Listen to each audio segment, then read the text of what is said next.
on which we normally speak on Saturday, alternate Saturday, is Vedanta as a science of human possibilities. So, to recapitulate, we were discussing the three powers of the mind, four to be precise, because according to Western psychology, we discussed how thinking, feeling, and willing, the power to convert your thoughts into action, which is popularly known as the power of conation or willpower. So, at three different levels, our mind needs to be developed, and a harmonious development of the mind means you are thoughtful, you use your thinking or rational capacity, the capacity to rationalize. Also, you are in control, more or less, some control over your emotional life, which is another aspect of the mind. And then, of course, depending on your reasoning, power to reason and power to control your emotion, not let them control you, you decide upon a course of action which needs some kind of exercise of the will. So, these three powers, more or less, all the psychological systems, they accept that the mind has a capacity. Yes, superficially it is true. But as I said, yoga psychology goes a bit deeper. They believe, the yoga psychology of Patanjali, or you may say the Raj Yoga of Swami Vivekananda, which is an excellent commentary on the nature and the forces that shape our mind and thus shape our life.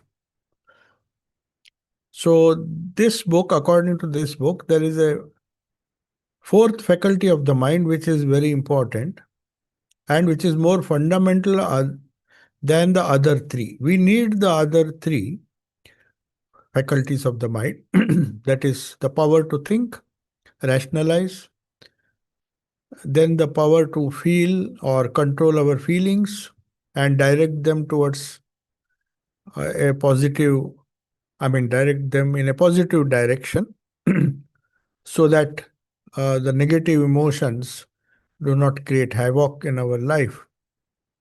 And when these two forces are more or less under the control of the mind, our control, then naturally action follows. But it is not a necessary condition that the willpower develops along with the reasoning power and the power to control the emotions or refine the emotions is a better word. Emotions can be negative, they can ruin one's life if there are too many negative emotions, and positive emotions can help. So we found out that uh, we discussed, in fact, that the four yogas represent the four yogas, the four classification of the yogas as the four different yogas.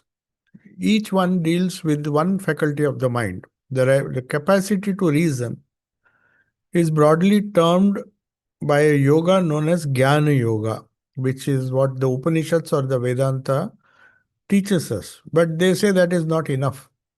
One may reason all his life, but if it's not supported by his emotional life or some kind of harmony in his emotions, then the reasoning capacity will not help that person much. He needs the power of a well controlled emotional mind to guide reason and to follow, to support reason. But these two also are not sufficient because one may be academically very conversant with all the different systems of philosophy to lead a good life, and also more or less a very well balanced emotional life. But at the same time, if laziness or some other reason does not allow him to exercise or use those thoughts or convert those thoughts, those positive rational and emotional thoughts to be converted into some concrete action by the power of the will, then they are of no use. So there may be a lot of resolutions. Normally, we make some good resolutions, especially on New Year Day. But then it needs a well developed will to sustain it, to convert those wonderful ideas, resolutions, and all the good thoughts that we have, and to convert them into concrete action. It is only when the will supports rational thinking and emotional balance, then the mind becomes capable to do, I mean, the development of the mind takes place according to Western psychology. But as I said, yoga psychology goes a step further. It tries to diagnose how the willpower becomes weak. Why does it become weak? Why is the will not always strong? In spite of having an excellent rational capacity or reasoning capacity, by the end also mental, emotional balance, still why the will is very often weak, as it is famously said uh, in the Bible that the spirit is strong, but the flesh is weak. So flesh is weak. It doesn't mean that. It just means that most of the good thoughts and noble thoughts after a certain age, normally after a certain age, otherwise, why will the Jesus say this? That the spirit is strong but the flesh is weak. That means as we advance in age, the willpower has a natural tendency, unless it is cultivated, to become weak. So they also say that the way to destruction is paved with good intentions. So, intentions, because of rational thinking and control of emotions, very often do not get converted into concrete actions. And that is because our willpower is weak. So, now to strengthen the will, yoga proposes one more faculty. There is one more faculty of the mind which helps us maybe to reason better, to control our emotions, and also to increase our willpower. So that faculty is known as the power of restraining thoughts. That is the fourth power of the mind, which was given so much importance in the wonderful philosophy of yoga. In India, the whole yoga philosophy is based on the idea of the energy or the power that is generated, the willpower that is generated by the control of the mind. So why should we control the mind? It's a very basic fundamental explanation that the yoga Patanjali gives, that if the mind is dissipated, it doesn't have the necessary force to convert the thoughts into a well-defined willpower, or willpower to convert those thoughts into actions. Why does it happen? Because a scattered mind, just as the example that is given, in those days also they had these lenses, convex lenses, where the rays of the dissipated rays of the sun, when they pass through the convex lens, they focus on a particular point, and when they are focused on a particular point, then it has the capacity to burn whatever object is there below. So the combined rays, when they are focused, when they are united, or they become unidirectional and focus on a particular point, which is known as dharana or concentration in the yoga philosophy. It is not meditation, mind you. Meditation is a higher state.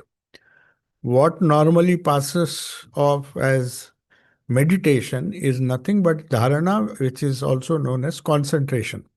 In English language, it is concentration. When we try to gather our scattered mind and focus it on a particular object, a particular thought, a particular mantra, whatever capacity that we develop as a result of practicing yoga, to control our mind in such a way that we can focus upon one thing to the exclusion of others, and thus increase the capacity of the mind or the power of the mind, is known as dharana. not dhyana. Dhyana is yoga. Dhyana is meditation. The seventh step in the eight steps. We have discussed this many times in our Raj Yoga class also. But the seventh step, before we even think of meditation, there is a stage, the sixth stage in Patanjali's yoga, which is known as dharana, which is known as concentrating the mind. The scattered thoughts have to be focused on a particular point. That can be any object. It can be an internal object or an external object. There are many ways of dharana. But the experience of meditation is the same. It is the wonderful example is given by some of the commentators that you are entering a coach. Say you enter a coach or maybe a bus. There may be several entrances to that coach. Each one of these entrances are different dharanas. Some people like to meditate on an object, some people meditate on some feeling or some natural scenery or some thought or some mantra, some word that they keep on repeating to help them attain that concentration. They are like the different doors of a long coach. But once you get in, whether you get in by the first door or the second door or the third door, the objects of dharana may be different, but dhyana is same. The experience of dhyana, which means when you say a person is meditating, it would be better if we say a person is trying to meditate. That is a better word because meditation has been used so casually. According to Patanjali, dhyana, which is meditation, is a very high state. So to reach that, we first have to have the basic dharana, and that depends on the choice of object that you go in for. Some people like the formless God, or some people like to meditate on uh, concentrate on qualities, the form of God, the wonderful. For example, somebody may concentrate on the figure of Buddha. Some people may not concentrate on the figure of Buddha. They just concentrate on the wonderful compassion he had for human beings and others, animals also. So there are various ways you can concentrate, use any object with form or without form, with qualities or without qualities. So these are the different dharanas, and one has the freedom to choose the object of concentration. That is the beauty of yoga philosophy, that it does not specifically mention a particular god or object or a form. You can choose any form, whichever form you like. That is why we have so many forms. But if you go deeper, you will find that whichever form you accept to concentrate, ultimately, once you go inside the coach, the doors may be different. You end up in a common vestibule, that is something which is common to all, no matter which door you use to go in. So that is how dhyana is explained. The dhyana state of dhyana is the same for all because there the subject dissolves into the object, whatever be the object. When that happens, when the subject and object are no longer different. For example, when you are doing dharana, we have a very clear idea of our own subject, our subjective existence, I, me, and with all the appendages or all the things that we possess, me, my personality, me and mine, as we have discussed. Shankaracharya always used to say, it's not just me alone. The moment you say me, all the things associated or dear to me become mine. Or you think you possess certain things, your car, your house. So me brings along with it lot of things which are known as mine. So it is in Advait Vedanta, for example, they will never use the word aham, ego, individually. They'll say, along with the ego, the different objects, different things, not necessarily objects, the different qualities, that I am a good man, I'm a bad man, I'm an evil person. So everybody has judges oneself with the things that he possesses and the qualities that he possesses. So that becomes mama, mine. Mama, aham, and mama. Aham means I, the pure ego. So these two things, the ego and all the uh, other, you may say, products of the ego. It's not just the ego which is a problem. Along with the ego, along with m- aham, mama also comes. So they are always used together. As long as you have the ego, you also have the feeling that these are mine because it is centered around that ego. All the things that we gather around ourselves, they are our possessions. So, aham and mama, they always go together. So, when these things are there and there is an object outside, so subject, which is already a complex thing, which is a sum total of I, aham, and me and mine. So, the whole thing looks upon a subject, say God. For example, you are meditating on Christ or Buddha. So, there is an object on which you are meditate or trying to meditate, trying to concentrate or trying to pray. Prayer is a form of concentration. It's a flow of reason and emotion towards the object which you love. We love God, that is why we pray to Him. But what it does is the emotion and the reasoning that has made us choose that particular form of God or whatever name you give it, the goal, that is the ultimate subject. So the subject can be different. And correspondingly, there is a relationship of the object that is I, me, and mine to the object that is God, the God that we have chosen. That can be of any form, any object, any God, any idea. So the goal can be different for different people. That is how Patanjali explains. But when your concentration deepens as a result of continuous practice of dharana, suddenly you reach a state which is known as meditation, where the subject, the I feeling, completely merges in the object. So there's no difference between subject and object. And that is a very high state. So that is why we should use the word meditation with caution. At the most, we can say we are trying to meditate. We are trying to concentrate so that we reach the state of meditation.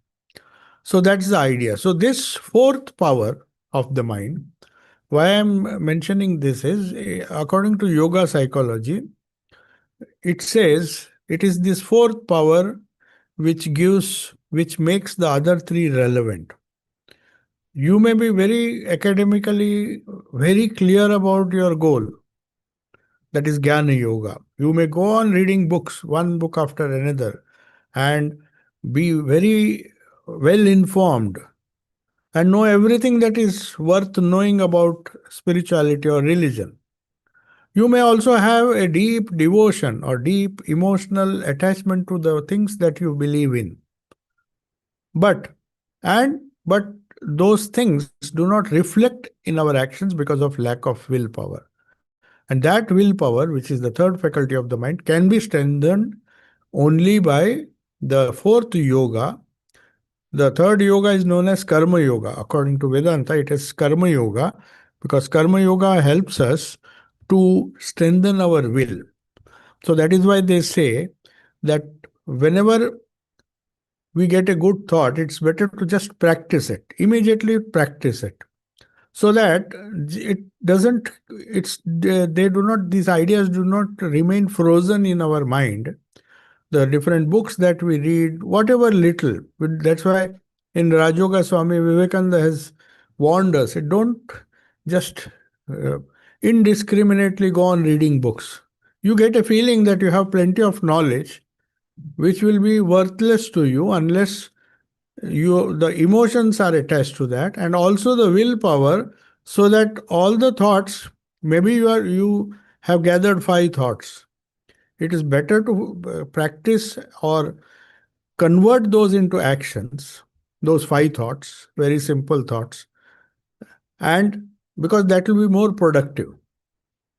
That is the idea. Three yogas, the Jnana Yoga, which is the development of the intellect, should go hand in hand with Bhakti Yoga, that is control of emotions by a respectful adoration of the Lord whom you believe.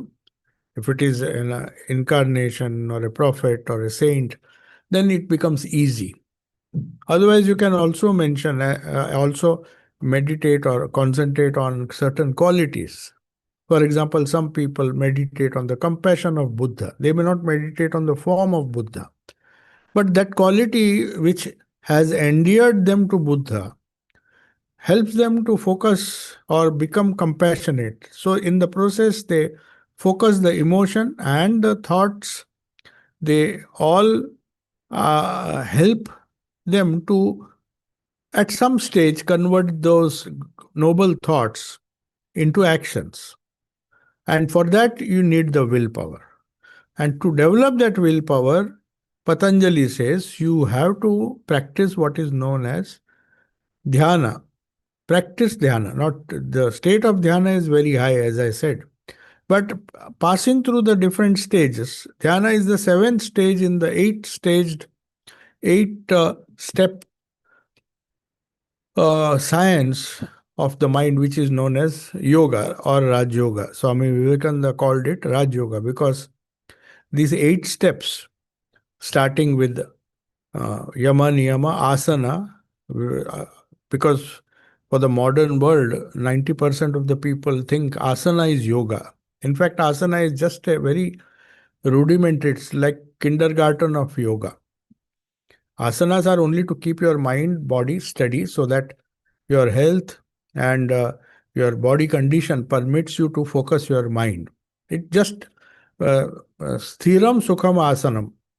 That is the only definition of asana, not the different exercises for health purposes. You can do it. That is, those are physical exercises, but that will just help the body. But it's not the asana that Patanjali described. Patanjali says, when you try to concentrate the mind to do the other steps after asana, you need to control two things. One is your bodily posture.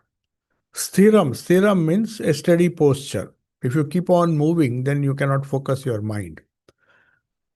Sukham means that posture should not cause any pain or discomfort. Then how can you meditate? Your mind will be focused on the pain and the disturbance of the body. So, only for that purpose, the third step is asana. Asana is introduced, yogasana. It is popularly known as yogasana. The main purpose of yogasana is to keep or make your body steady. But then there is another factor which is known as pranayama, or another step which follows asana.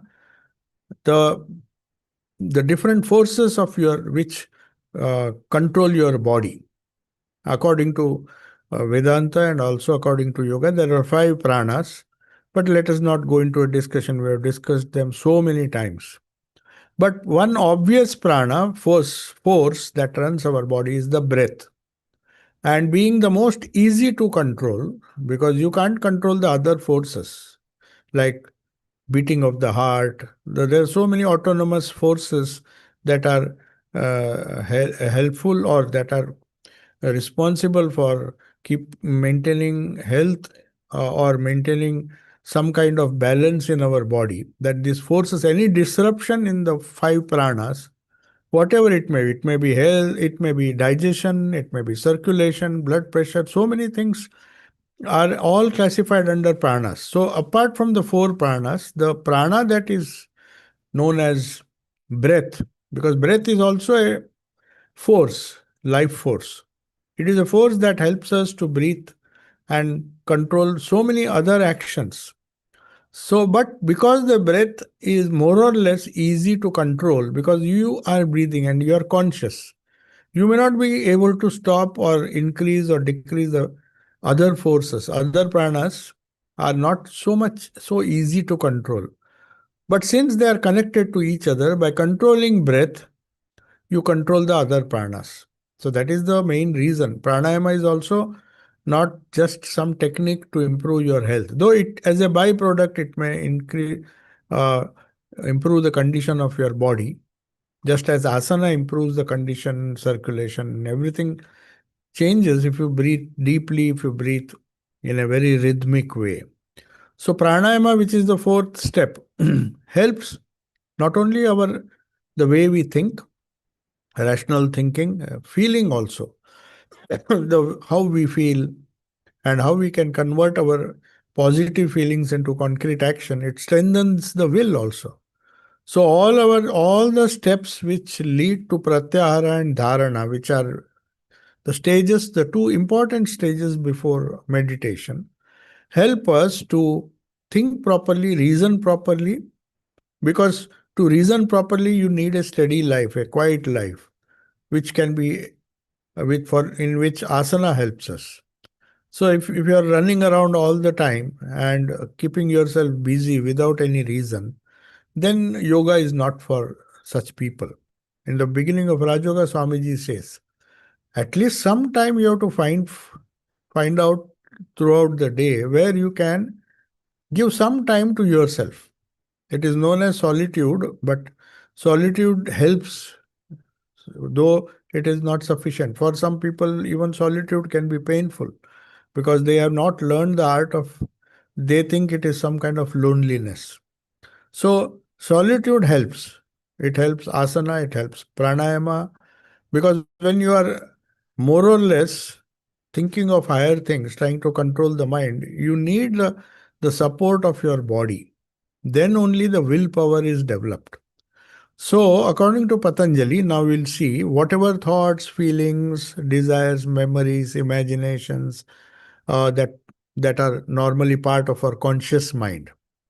I will discuss the unconscious mind later.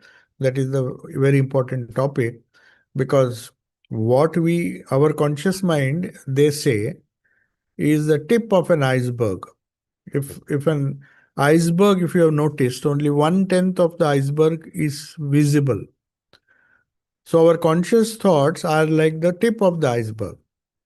The majority of our thoughts are unconscious thoughts. They are submerged deep into our unconscious and subconscious mind. So we do not know how our thoughts arise because the iceberg is not visible. Most of the ice, only the floating portion we see. And we think our conscious mind is cooperating with us. Our thoughts, our feelings, our desires, our memories, our anxieties, worries, and all. Okay, I can handle this much. But the problem arises when the thoughts from the unconscious, the seat of unconscious is what yoga tries to discover and try to find out how they influence our thoughts.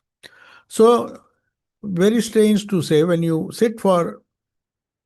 try to sit for meditation, these unconscious thoughts seem to appear from nowhere. Thoughts, past memories, we do not know. There's a big 9/10 of our uh, thought energy is stored in what is known as the subconscious or unconscious mind.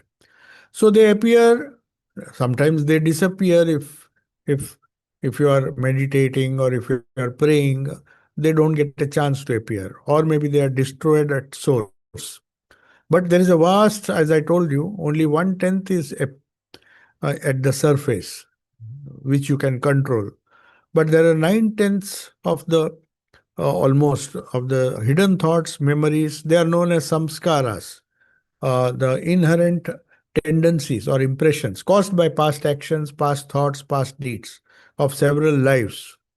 Not just this life. We inherit those samskaras. That is why we find in different children different tendencies. They should start with a clean slate, but no, they don't start with a clean slate. No matter how much you train them, the child, that is how the cause and effect theory explains, the karma theory explains the difference in behavior. Maybe they are twins. They inherit the same biological characteristics from their parents. And maybe they go to the same school, the same level of same upbringing, and other things are there. But depending on the amount of samskaras that he has brought, in this birth. That is how karma and rebirth is explained in not only in Hinduism but Buddhism and Jainism also. The only explanation of karma is why people are born with different tendencies, different capacities, different abilities, and other things is can be explained only by the samskara. So it is necessary to find out why our willpower is not strengthened and why these thoughts prop up when we least expect them, they come. So to solve that, Patanjali says these subconscious thoughts which are suppressed or repressed, they are potencies. They change our mental modes. I may be very happy now, but suddenly some memory of the past, unpleasant memories of the past, can come and disturb. No matter how much solitude you are enjoying, going into a very quiet place, but you'll find this different. Most of these hidden thoughts, they appear when we least expect them. So when it comes within the range, when it comes with the tip of the iceberg, which I mentioned, when the water rises there, when the thoughts rise there, they come to the conscious plane. That is the only time we can control them easily through our reasoning, through our emotions. Just observe them. There are so many techniques of uh, meditation or concentration. But the problem is the ego and the different aspects, thinking, feeling, willing, and other things. It is a tremendous struggle to change them, because you can change them only when you somehow bring those hidden thoughts into your sphere of your conscious living. So that is why Sri Ramakrishna, when on a particular day, 1st January, was many of his devotees came and they wanted some special blessing. So he said, may your consciousness be awakened. That is, he says, I can't give you a higher blessing than that. What did he mean? That means the 1/10 of consciousness with which we are leading our normal life and suffering is because the 9/10, the submerged portion of our mind, is not yet conscious and we cannot do anything about it. So, awakening the consciousness means bringing more and more of those thoughts or trying to destroy them, so that you, throughout the day, we live in a very conscious way, in a fully alert way, in an awakened way. So, that will help to improve the quality of our life. So, the waking ego, see, most of these things we can do only when we are in the waking state. You can't expect to change your conscious thinking when you are in a dream. The dream has its own, it, it occurs, whether it's a dream, good dream, or a nightmare, we do not know. We are under, when we are in that dream state and when we are in the deep sleep state, we are practically helpless. We just either go down or maintain a status quo. In deep sleep, for example, you are just maintaining a status quo. It is just giving you rest. But when you come out of that deep sleep, you are the same person. You don't, because you had a very good sleep, you don't change. Your samskaras are still there, just waiting. Temporarily, they are held under abeyance. That is why the difference between sleep and meditation. They say if you can really meditate for 5 minutes, then it's as good as 2 or 3 hours of sleep, deep sleep. I mean, deep sleep. Because deep sleep doesn't solve the problem. It, as it were, covers all our uh, inefficiencies or all the thoughts with a sort of temporary cover. It's like putting all the dirt into a room which we call as attic. There's a lot of garbage, a lot of useless things there. But as long as it is closed, when you close it, it is just like sleeping. When we sleep, we just temporarily don't deal with it. But that doesn't mean the things that are there in the attic will not cause us trouble. We have to someday open the door and clean it. So, the meditation is a process of dealing with all the unconscious thoughts which are deep down in our subconscious mind, to bring them out to the conscious plane, deal with them, and thus live in a very awakened or a alert or a conscious way. That is what Sri Ramakrishna meant when he said, let your consciousness be awakened. You can do it through prayer, which is an intense form of concentration, which may lead to meditation, or you may do it through systematic reasoning and trying to reason, follow the path of Jnana Yoga.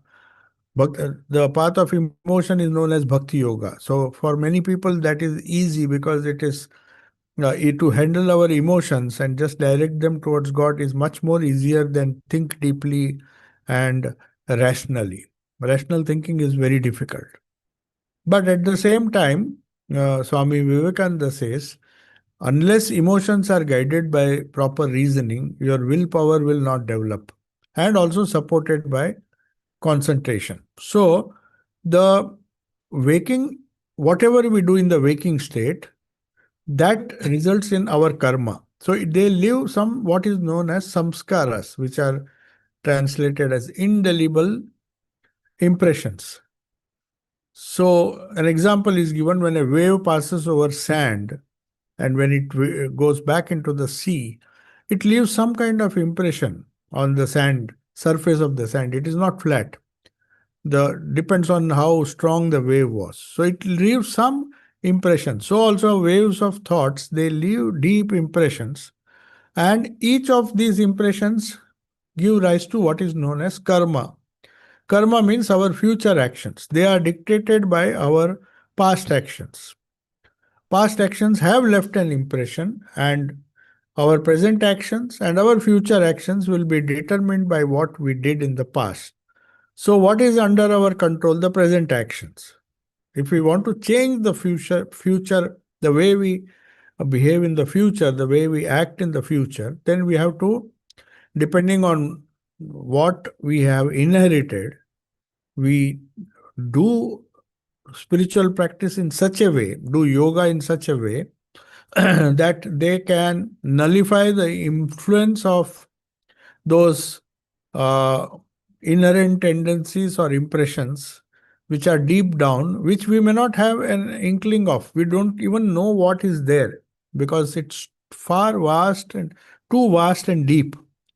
It is far beyond our capacity to find out what are the samskaras that we have inherited. Only yogis, when they start practicing yoga, they can judge by the different thoughts that are arising in their subconscious mind, the amount of things that they have to clear or deal with.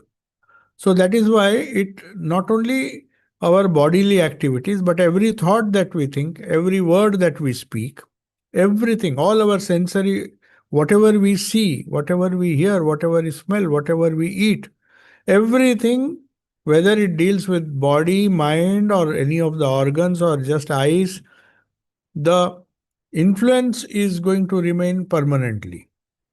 So, Karma Yoga is a method where we act in such a way that to some extent it neutralizes whatever uh, bad samskaras we have.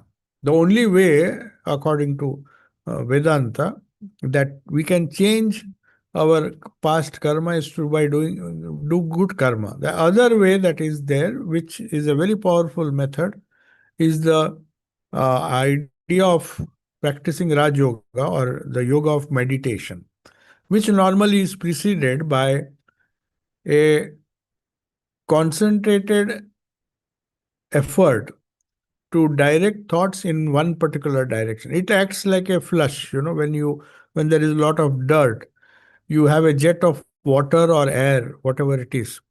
The more concentrated that jet is, the more you can clean the surface, the dirt that is there. You need a tremendous force. So, also, this concentration, intense concentration with the help of or prayer is also a form of concentration. It's directing an emotion, a non-stop emotion, a constant. That is why the Greek Orthodox Church, they call it the prayer of the heart. So they go on saying one prayer, though it looks, why should we repeat the same prayer again and again? O Lord Jesus, have mercy upon me. They go on repeating that. It's a prayer with full of, not just with the mind. It's not just thinking. It is thinking, feeling, and holding on to that thought, to the willpower enables one who is saying that prayer, all the three yogas combined together, and that results in a sort of divine concentration, which will ultimately lead to meditation. But the least it can do is cancel the effects of the past samskaras, the past deeds, past thoughts, past actions, whatever we have inherited, it has a capacity to clean that.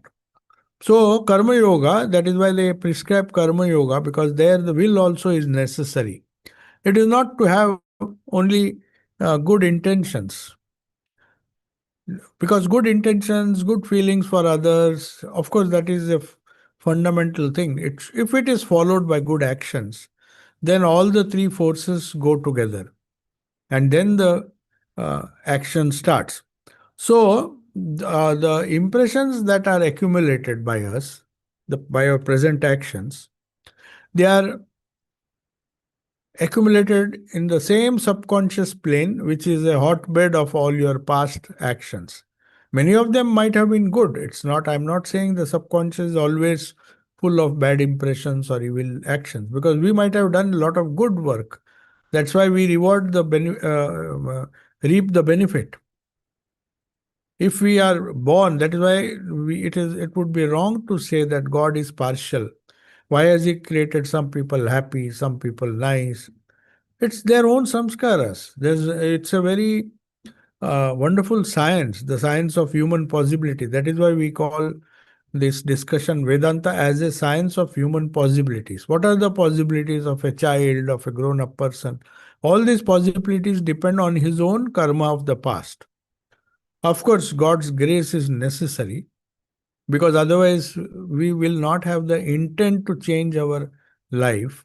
But these good or bad impressions, whatever they may be, has to be dealt with by continuously doing, pushing good thoughts, good deeds into the subconscious plane and hope them to negate the effects of the evil actions. So from there, in the future, our memories, our tendencies, our desires, our willpower, our intellectual capacities, our aesthetic talents, our moral character, and also our spiritual disposition, how we will conduct our activities. Will I allow all the turbulence in the world outside to disturb me? For that, you need a spiritual disposition. And that doesn't come, it has to be cultivated. Because the state which we are in, at the slightest disturbance or turbulence in the world, if we are disturbed, that is because of our past actions. We have allowed that to happen.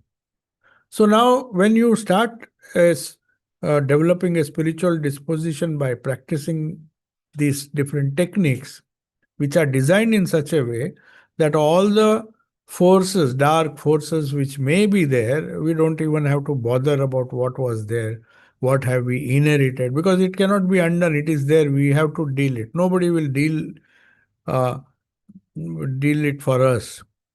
Even the grace of God, which we say removes everything, for that also effort is required. Grace doesn't come just like that. The grace of God has the capacity to destroy all those samskaras. But then you have to do spiritual practices. You have to pray.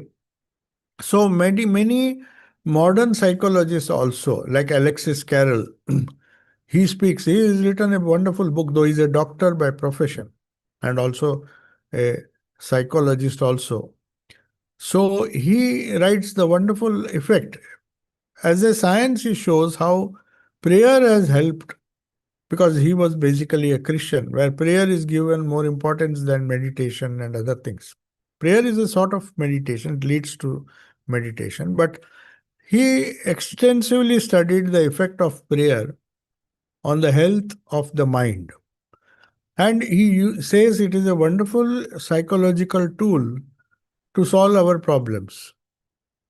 There are other ways. You can have medicines, you can have drugs. There are so many uh, psychiatric treatment, so many psychiatric drugs or medicines are available with which you can control. But they are all temporary measures. Either you will have to be on that medicine for a long time, but the better way is the yoga way, where you deal with these problems or teach the subject to deal with this problem in a very scientific way and increase the possibility. That's why Vedanta, this topic itself is Vedanta, how Vedanta increases the possibilities of the practitioners to deal with their life in a smoother and a better way. So, all these actions that we do, all the thoughts that we think, they can handle their they can handle all the unconscious thoughts, memories, and the samskaras, which are deep in our unconscious mind. They can not only bring them out from the unconscious, but they can deal with them, face them, and then establish some kind of harmony in our life. So, Brihadaranyaka Upanishad, because we are dealing with Vedanta, most of these Vedantic texts are more or less psychological texts, because they don't just speak of reality which a person or a human being can hope to achieve. God and the goal of life and all those things are abstract things right now. First thing is we have to deal with our mind. Mind is a big obstacle. It is only with the if we are able to successfully deal with our own minds and then direct it towards the higher goal, then all these Upanishads have make any sense. So Brihadaranyaka Upanishad says it starts from actions, our small actions, small acts of will. It says, Yathakari yathachari tatha bhavati, sadhukari sadhurbhavati, papakari papo bhavati, punyaha punyena karmana bhavati, papaha papena. According to one's actions, according as one acts in his day-to-day life, according as one behaves, so does one become. So, to be something, to become something, you have to first do something. So, actions give rise to what ultimately we make of our life. So, according as one behaves, so does one become. That's the yathakari, yathachari, tata bhavati. He becomes that. Buddha has also beautifully put it, as you think, so you become. That is his famous quote. As you think, because he gives so much importance to thinking. First, you have to think, then you have to act upon that thought, and then you become something what you have aimed, what aimed at, what is your goal. So, according as one acts, according as one behaves, so does one become. The doer of good becomes good. The doer of evil automatically becomes evil. One becomes virtuous through virtuous action, and one becomes sinful through sinful action. So it's just a law of karma that is being stated here.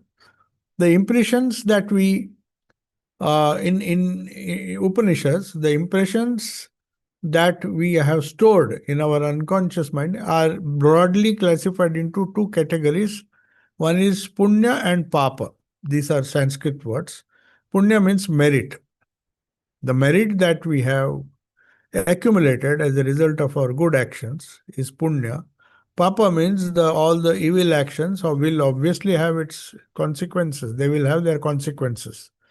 They serve as some forces, retributive forces, which lead to a favorable or unfavorable situation. It's not just the sweet will of God, though we say, but even in that will of God, He dispenses to every one of us the things that we really deserve. Nobody gets what he doesn't deserve, or nobody gets what he doesn't really deserve. I mean, it's not that God is a just, God is a very just person, because he also governs the universe by a law of karma, a law of cause and effect, which is absolutely scientific, because science does not believe, it believes in a God or truth where cause effect follows the cause. So this simple scientific principle, action and reaction are equal and opposite.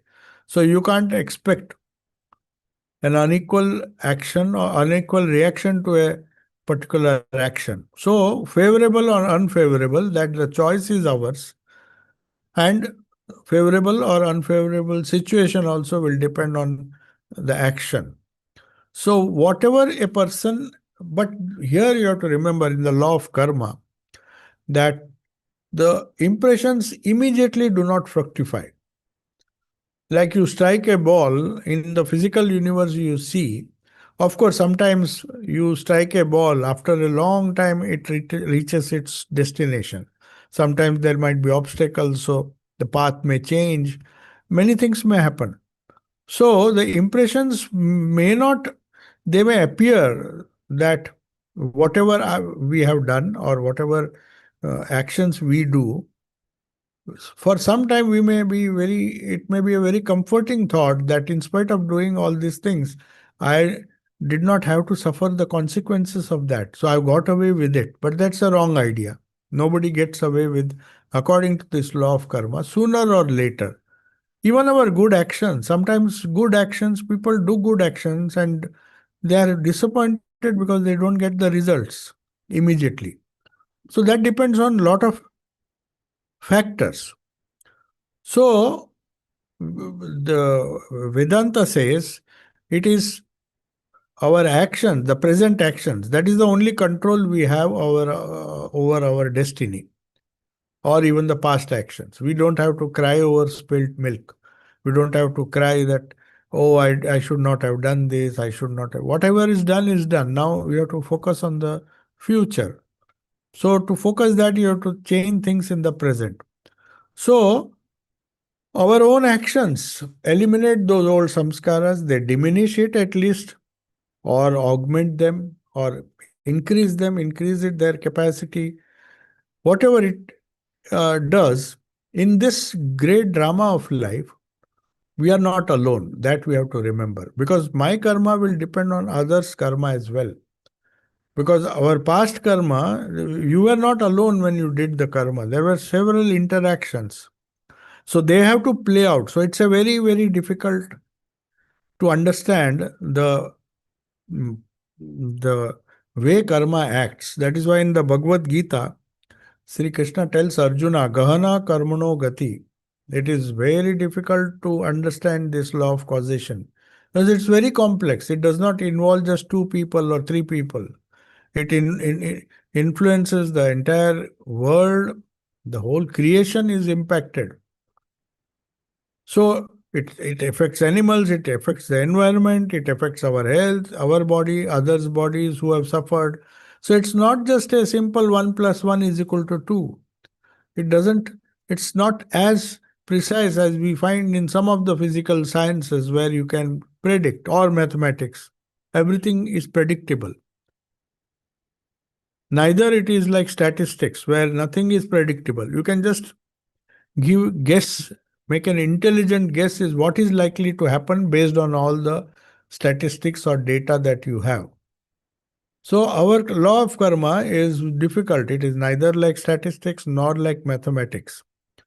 The reason is our existence, according to Vedanta, and we are coming to that, is not just the gross body. This is a very important discovery made by the Upanishads that when a person dies, he may leave behind, otherwise, suicide would have been the easy solution to all our problems. If by suicide we could get rid of all our issues, but it doesn't go away. The subtle body remains. That is why the concept of, it's not a concept, it's a fact. When a person leaves the gross body after dying, the subtle body with the samskaras is carried over. He has to exhaust them sooner or later through any other body that is he gets. And that will be determined by the samskaras. Whatever samskaras he carries over to the next birth, he will have to face it sooner or later. So that is why many of the people, they do suffer a lot, but they just don't pray for, or don't even pray to God for death. Said if there is karma, I mean those who are really spiritual in nature, they said this is, if I have to exhaust all the karmas that I have accumulated, then let me work it out. Why should I just panic and uh, because ultimately the problem is not solved. The impressions of karmas are deposited in the subtle body, and you cannot suicide or death of the gross body does not destroy the subtle body. This is an important fact. And the past and the present samskaras which we have, the only way is whatever may be the condition of the body or the subtle body, that is the mind and the other things, we have a chance as long as, that is why they say to work out your karma you have to get another body. That is why there so much importance is given to human birth. He said it's such a precious thing to get this, because in this uh, gross body only you can work out. Through actions done in the gross body, you can work out your karma. Otherwise, just in a subtle body, you'll have to just wait till you get a body. That's a very important idea in this Vedanta. So that's why they say what happens, the idea that all your thoughts, your actions, accumulated thoughts, the resultant of that is normally what remains at death, at the death of the physical body. So, unlike all other things, gross things, which obviously you have to leave behind, they do not go like the Egyptian pharaohs and the rich people of Egypt, those who could afford. They built these huge pyramids where they kept all their possessions. They loved their possessions so much that they said, mummify my body, I will live with all my possessions, all the gold and everything that was dear to him. Sometimes they used to even kill their relatives and mummify them, so that they are in the same tomb or the same. And they try to preserve it as, because they felt that even after the death of the body, they are reluctant to leave. But Vedanta says you have to leave behind. All these things will be left behind. What you will take, whatever you earn in the subtle body or whatever actions that you do, and which change your subtle body. That means subtle body means here the mind. Mind is the main constituent of the subtle body. So the whatever changes you do in the mind is the only gain that you have, which you can take to the next birth. That is the only treasure. So that is why they say the only treasure are your good deeds or your good samskaras, your prayers, your spiritual things. That is why when Jesus was crucified, he was not worried. Or he even encouraged all the other people, the direct disciples, the apostles of Jesus. They were not afraid of death because they knew that it is the spirit or the spiritual progress that they have made that nobody can take away from them. Nobody can even if they crucify the body, the spiritual progress or the spiritual wealth that they have inherited and they have earned, that will go with them. So they were not bothered so much because, like other things, we have to leave anyway, we have to leave all these gross things behind, our money, our wealth, and other things. So, along with that, if the body remains behind, what does it matter if you have taken care of the spirit or taken care of the subtle body? So, these impressions, which are our only treasure, which we inherit, not inherit, in our next birth, we are born with those tendencies. But you have to remember, as I said, they do not manifest immediately. That is why in childhood you don't notice all these wonderful qualities. Nobody would have thought. Of course, there were divine signs which showed that the baby that was born to uh, a carpenter was to be the prophet or to be Jesus. So also Krishna. When they are children, these qualities do not manifest. As they grow, these samskaras, they manifest themselves more and more.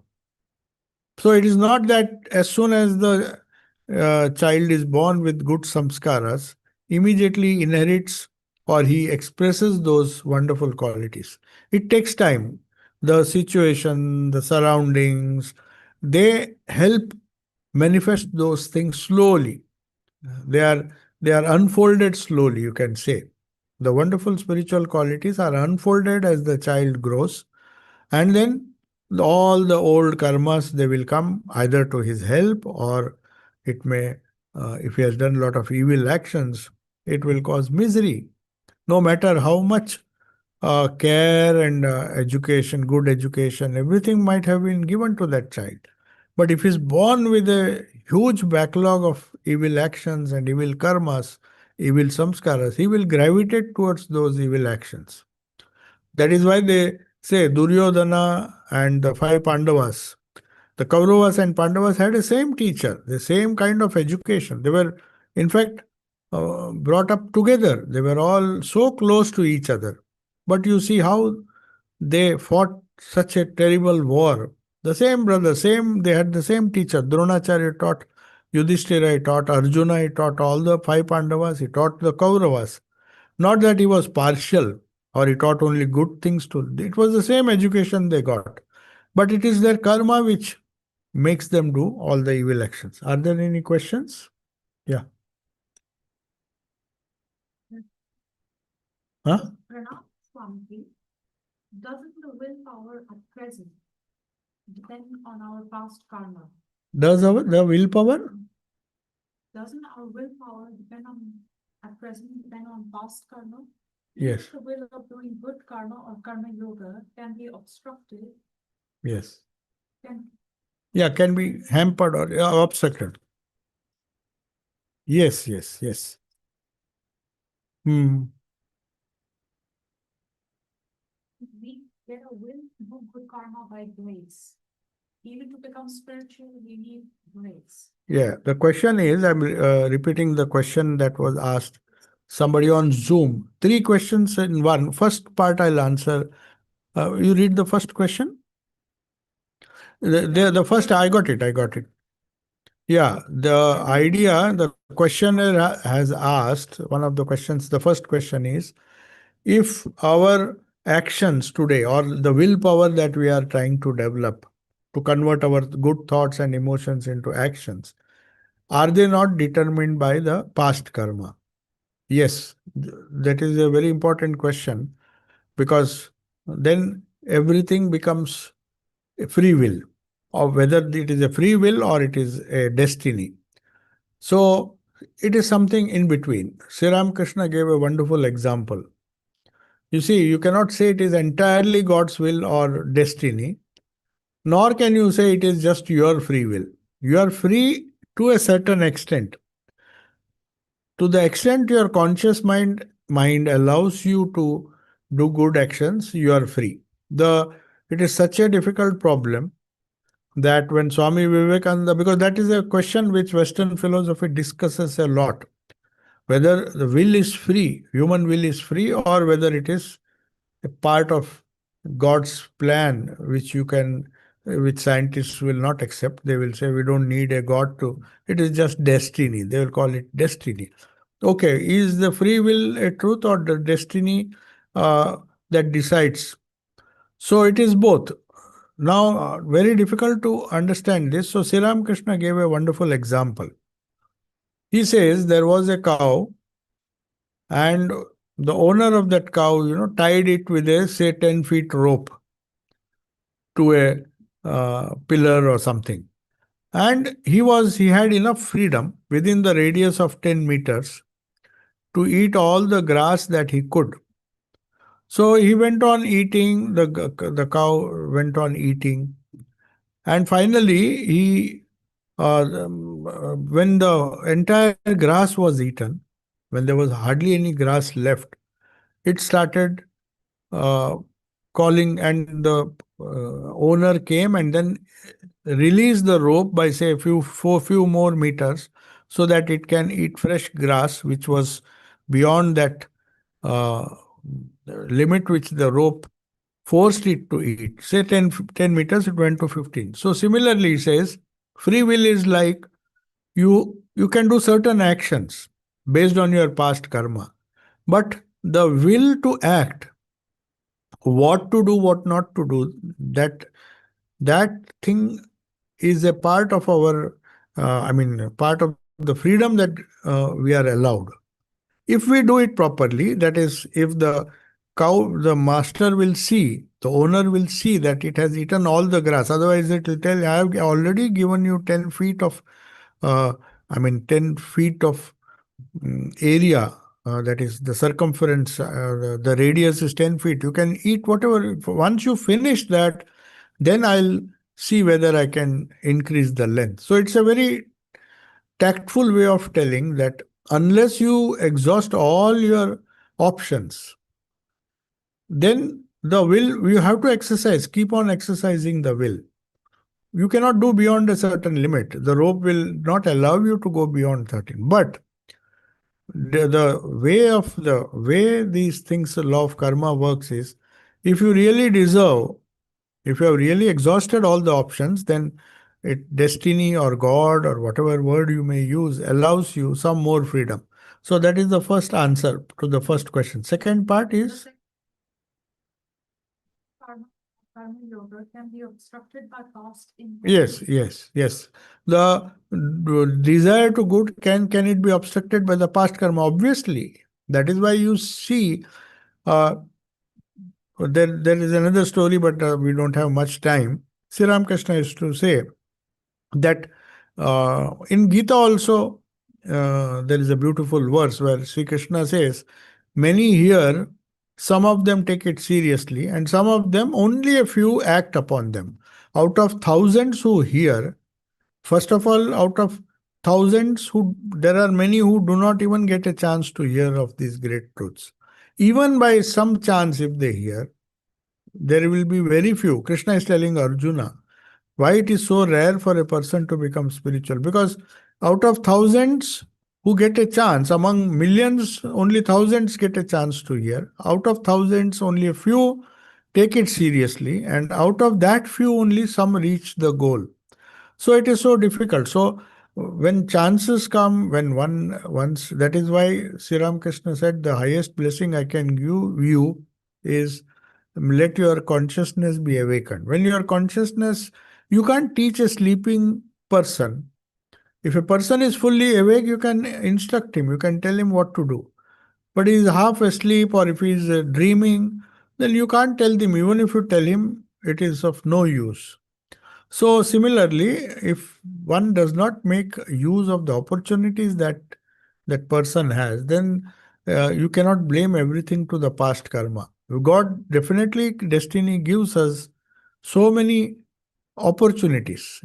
Like Kathopanishad, Yama tells Nachiketa, the young boy, that Shreya and Preya, it's our whole life. In fact, such a wonderful psychological text, this Kathopanishad. He says, every moment, every second of your life, a young boy is just hardly 13 years old. And but he had the wisdom to just ignore his father who was teaching him wrong things and go to Yama, the king of death. He went there to find out whether there is immortality, what happens after death. He was a boy who was curious to know everything. So there Yama tells him, you see, every thing that happens in your life, you get a chance. You have to make choices. Shreya and Preya. So the capacity to make the right choice is a great faculty. Fortunately, he says, you have, though you are so young, you were wise enough not to listen to everything your father said and come here and be determined. You rejected. I tried to test you in many ways, offering them things which are useless, and you chose only the right things. That is a beautiful story. You should read that. So, there, if he made use of all the opportunities that he had, so if you make that, though the karma may be obstructing us in some way or the other, a corner, in the corner of your mind, you know there is still hope. Everybody, there's nobody who says my condition is hopeless. Even the most hopeless condition, people will have a ray of hope. If they hold on to that and take it from there, then they'll see somehow the help. It's like grabbing the last straw. You just don't know from where some help will come. But the effort has to be made. Purushartha comes first. And then the final answer to the final question was, then should we not depend only on the grace of God? No, it is not possible. Sri Ramakrishna himself has said, you take one step, God will come 10 steps towards you. But you have to take the first step. So our effort, however little it may be, will be helped. The whole creation is designed in such a way that everything that you do adds to the sum total of the uh, vibrations, or you may say the entire structure of the universe. And somehow, or some through some process, mysterious process, we call it God's grace, but it's a mystery, appears to be a mysterious process, but you get help from different sources. So that's why they say Krishna assures Arjuna, he is worried that after doing so much spiritual practice, suppose I die, just like in the midst of a battle, after gaining so much territory, I suddenly die, then I lose everything. So that is what Arjuna, that was a serious doubt in the mind of, see, I do all the spiritual practices, then will it all end with death? Then all my effort will be waste. Then Sri Krishna tells Arjuna, no, nothing will be wasted in the subtle mm, field, or the subtle universe. In the subtle universe, it does not get destroyed as it gets destroyed in the gross universe. So just as you lose things, you lose your body, you lose all your possessions when you die.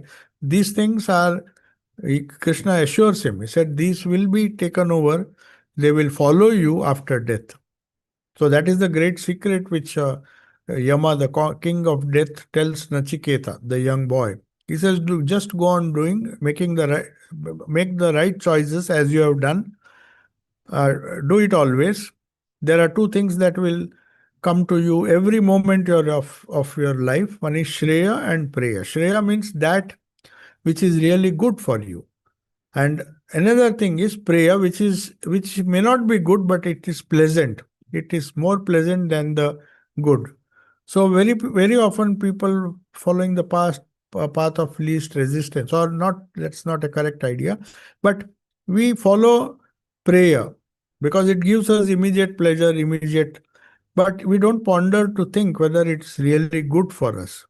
So, this capacity to make the right choice at the right time is what is known as buddhi. So, buddhi means the consciousness. Pure consciousness has to be refined, awakened, and that is the whole goal of spiritual practices, to have a sharp intellect. It's not just the intellect that helps you to understand things, but also the intellect that helps you to make the right choices in life at the right time. Then you develop the so-called buddhi. So, yeah. Hmm. Oh, the fourth part is what? So if I understand it correctly, we will get a will to do good karma by grace. Yes, yes, yes. By grace means, yeah, of course, if you believe in a personal God, it is grace. Hmm.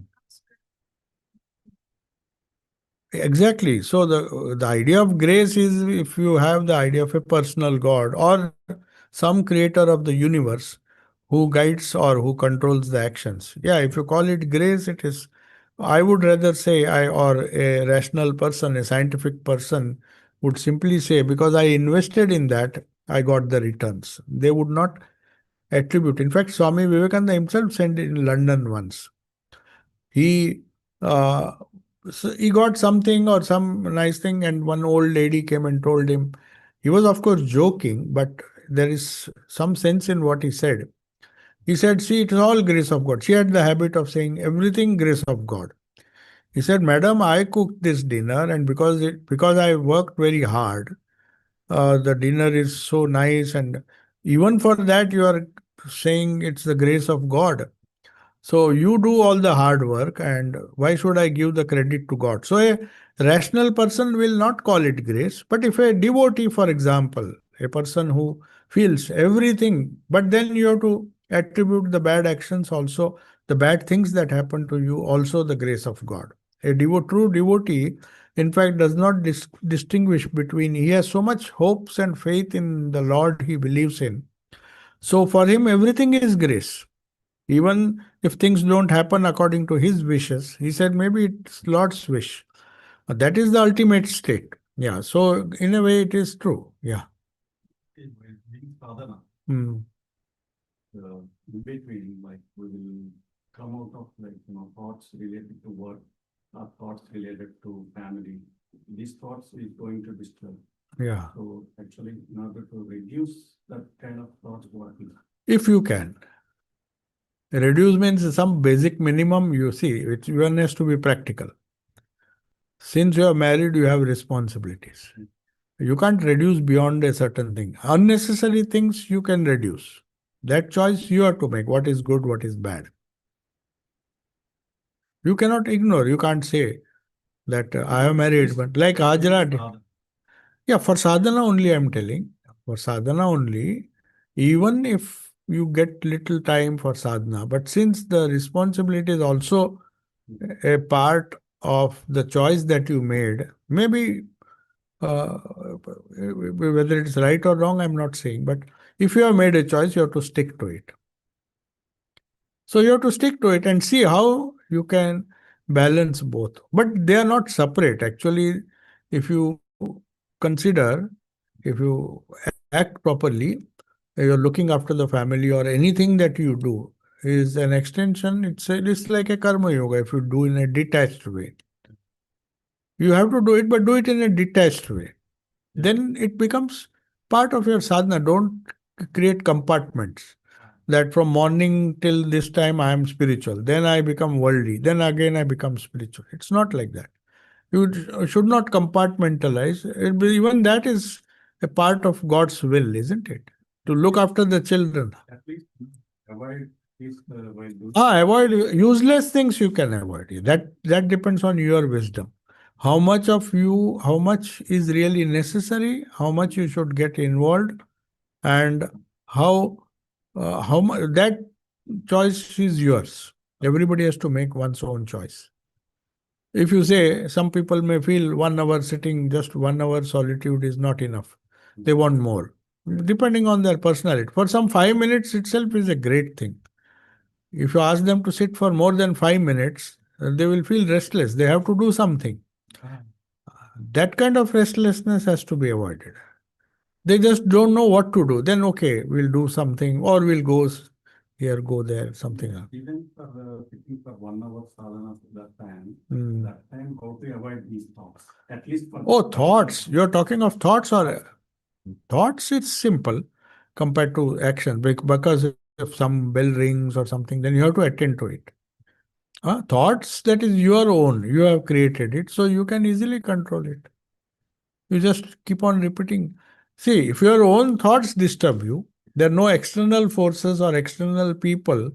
I was thinking you're referring to the other problems, No. somebody coming and forcing you to, yeah, that of course you have to handle tactfully, but your own thoughts, Yeah. it's your choice whether to accept them or how much to accept them. It's difficult. It is difficult. It's easier to handle other people than our own thoughts. Your son or somebody, if troubles your daughter or somebody, you can just ask her. Now you just don't disturb. I'm meditating. But your thoughts you can't tell. Don't come. It will come. So it's difficult to handle your own thoughts than other people and circumstances. Other circumstances you can handle. You can find out, make time, and all those things. Okay, shall we conclude? YouTube. What is that?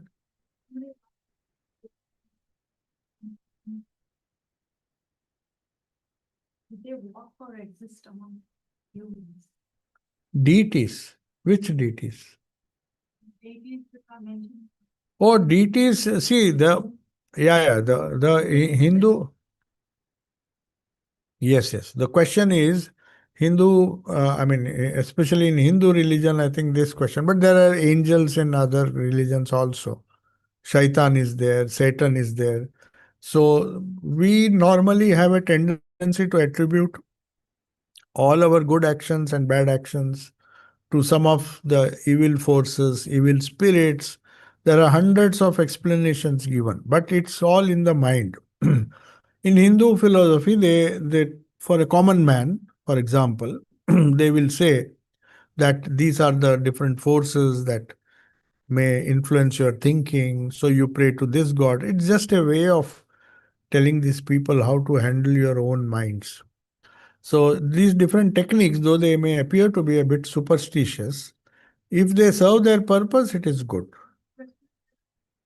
Physically what? No, physically their existence or non-existence, it's just a creation of the mind. The heavens and the earth, the heavens and the hells are our own creation. It's very clear in Vedanta. This, in fact, they go to the extent of saying that the world itself is the creation of the mind. It's the manifestation of the thought. He says all the spiritual progress. If you read the Raj Yoga of Swami Vivekananda, he said all the wonderful progress in the material world that we see now is nothing but a creation of the mind. So if a person maybe 100, 200 or several hundred years ago imagined that a vehicle will go to the moon, people would have laughed. But that thought somehow refused to leave human beings, and they went on trying to find out whether it is possible. And then one day it became possible. So the whole creation, in fact, uh, happens because these things first have their origin in the mind. So when you deal with the mind, you can solve the problem. Any more? That's the question, isn't it? Yeah. Okay. Om Shanti Shanti Shanti. Harihi Om Tat Sat. Sri Ramakrishna Arpanam.